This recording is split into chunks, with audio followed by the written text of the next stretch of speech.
just the crowds to encourage her on. She knows she's clear in third, no worries about what's happening behind.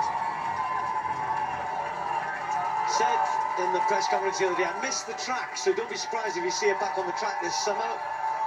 Paul was saying, wonder what next, but she'll be well aware that this young lady here, who had to give way to Hassan at the Olympic Games, a different course, different day, different opportunity.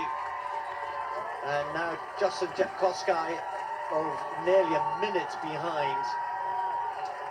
I've got an anxious Paula Radcliffe thinking about the course record here, which is, just to remind you, 2 hours 15:25.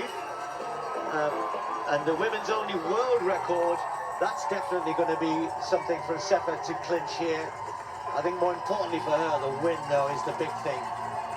And she knows she has it, and that's giving her added energy at this point in the race. And to be honest, that course record has lived dangerously on borrowed time for a few years now, and she's checking her watch more and more through these closing stages because she doesn't have the other athletes around her to check off against. But she knows this part of the course now. It's a nice part of the course. It's so loud in terms of the support out there, and huge thank you to everybody out there making the London Marathon what it is by cheering these athletes on. And she knows that the victory is sewn up. She will undoubtedly be looking at that time and trying to ensure that that women's only world record gets rewritten, and the course record with it as well. Covered all of the moves, pushed the pace on as long as she could. The big threat for her was always going to be Hassan first. Then once Hassan had been dealt with, once the pace was hot enough, quick enough, for long enough, saw the Olympic champion disappear, then it was all about Jocelyn Jepkosgei, who has such a brilliant record here in London. And I think that was just a case of hanging in there until the other athlete got more tired than I am.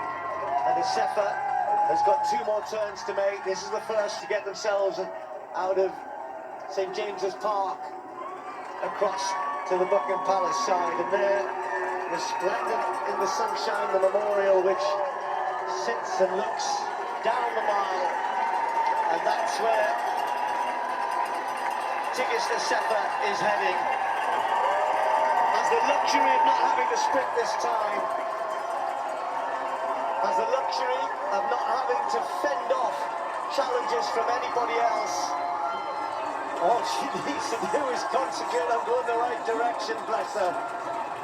So Tigist Assefa just trying to raise one more ounce of effort, one more grain of speed if she can.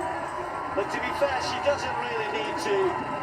The Olympic silver medalist, the former world record holder, twice winner in Berlin, second here in London last year, comes back and turns it into a magnificent victory. It's going to be a women's only world record for Tigist Assefa. Superb performance. Number 1, where she's always wanted to be. A field full of talent, full of ability, but she rose highest, strongest, best, fastest, whichever way you want to describe it. Tigist Assefa is the champion in 2025, and the course record survives. A phenomenal run from her. Hats off for being brave enough to go out in the pace that she did, strong enough to be able to lift it in the manner that she did along the embankment to wrap that race up. And you can see over Sifan Hassan for taking that Olympic title from her back in Paris, and more to build on moving forward.